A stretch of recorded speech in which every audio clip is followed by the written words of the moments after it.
Good afternoon. I'm going to be honest, y'all, my heart is racing, and I know many of yours are as well. We're here after yet another school shooting.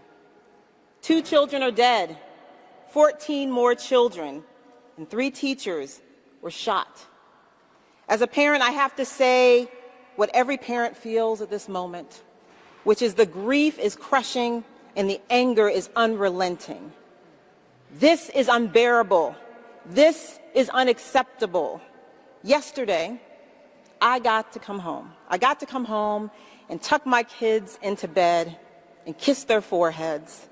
This morning, I had the privilege of watching them sleep safely in their beds and kiss them one more time before I came here. I got to do that because my children came home yesterday. Some of the children at Annunciation Catholic School did not. And for those kids who did make it home, for the parents who did get the chance to pull them close and hold them tight, their lives are still forever changed. Right now, some parents are carrying unbearable grief. Some are carrying unrelenting anger. And whatever you are feeling, it's okay. If all you can do today is find a quiet moment and hold your children close because you still can, honor that.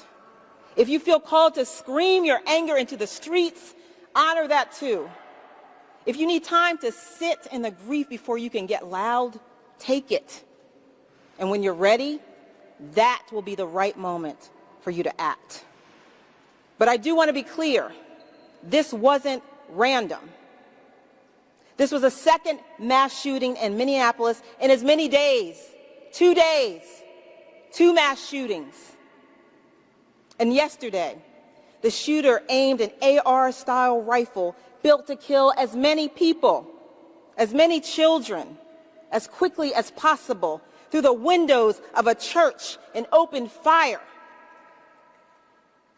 We've said it before, but clearly we need to say it again. Assault weapons are weapons of war.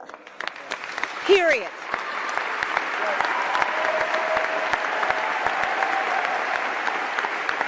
They are designed for the battleground. They don't belong in our schools, in our churches, in our communities. And yet here we are, again, because politicians would rather protect the gun lobby's profits than protect our kids.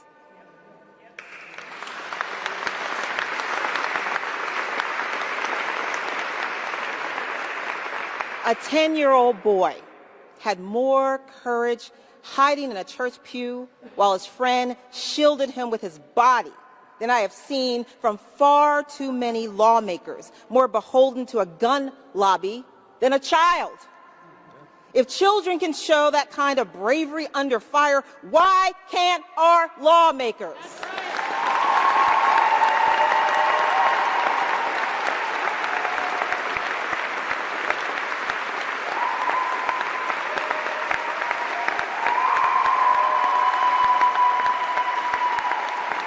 I'm going to say it again, as it was said before me. We need to ban assault weapons, period. We need to ban high-capacity magazines that allow shooters to fire more rounds without reloading, period, here in Minnesota and across the country.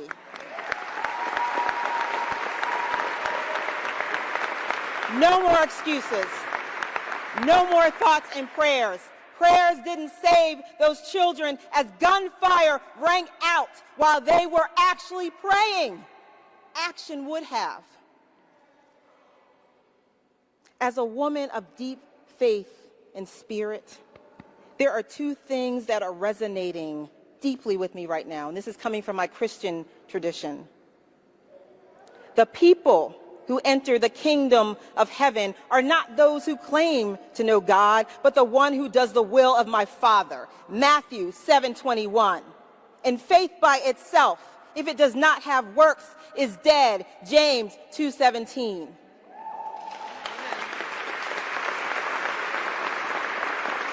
Why?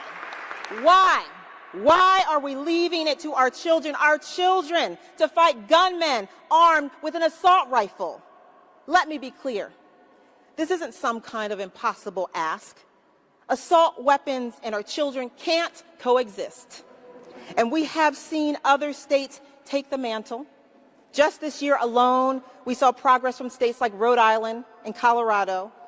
The majority of Americans, Republicans, Democrats, gun owners, veterans, people of deep faith, in fact, people from all walks of life agree that these weapons have no place in civilian life.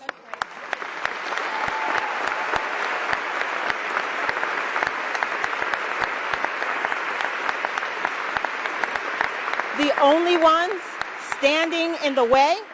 Politicians who are too cowardly to act. And I say to that, the lives of our children are not for sale, period. We should not have to be standing here the morning after another school shooting, another school shooting, another school shooting. But here we are, yet again, standing in front of you in grief and anger and asking, when will enough be enough? And we will keep showing up and keep asking that question until lawmakers finally decide that the lives of children are worth more than the profits of gun manufacturers. We owe our kids more than lockdown drills and ducking for cover in church pews.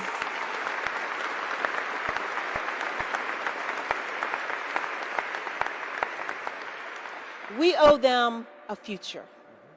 And if lawmakers won't act to ban assault weapons, to ban high-capacity magazines, then voters will elect new ones that will. Thank you very much.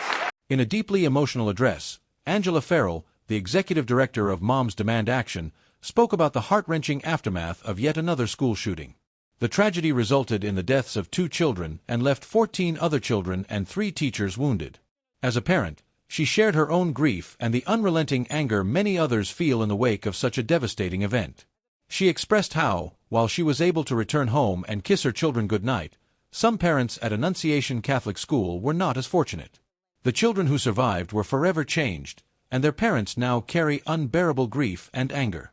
Ferrell acknowledged the various emotions that people may feel in the aftermath of such a tragedy: grief, anger, and even a desire for action.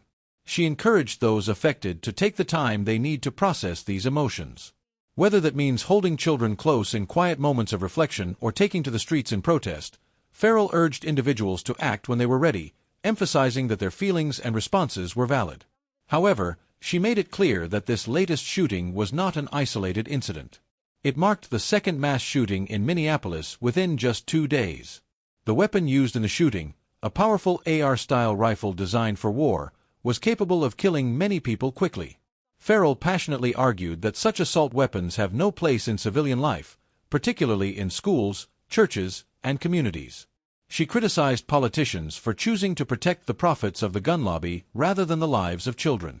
Ferrell noted that the courage displayed by a 10-year-old who hid in a church pew while his friend shielded him with his body should serve as an example of bravery that lawmakers should emulate. In her speech, she repeated the call for a ban on assault weapons and high-capacity magazines, which allow shooters to fire more rounds without reloading.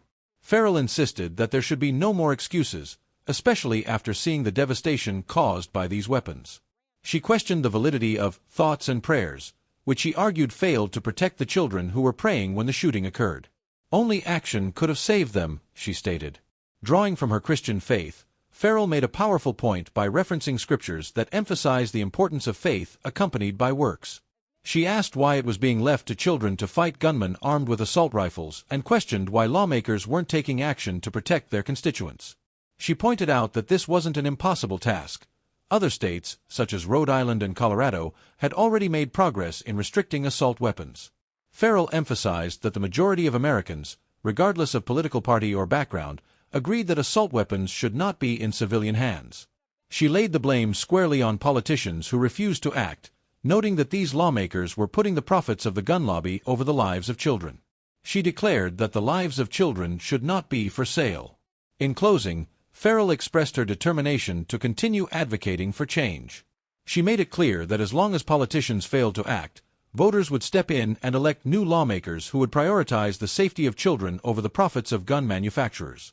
She called for an end to the culture of lockdown drills and hiding under desks in fear, urging for a future where children no longer had to live in such constant danger.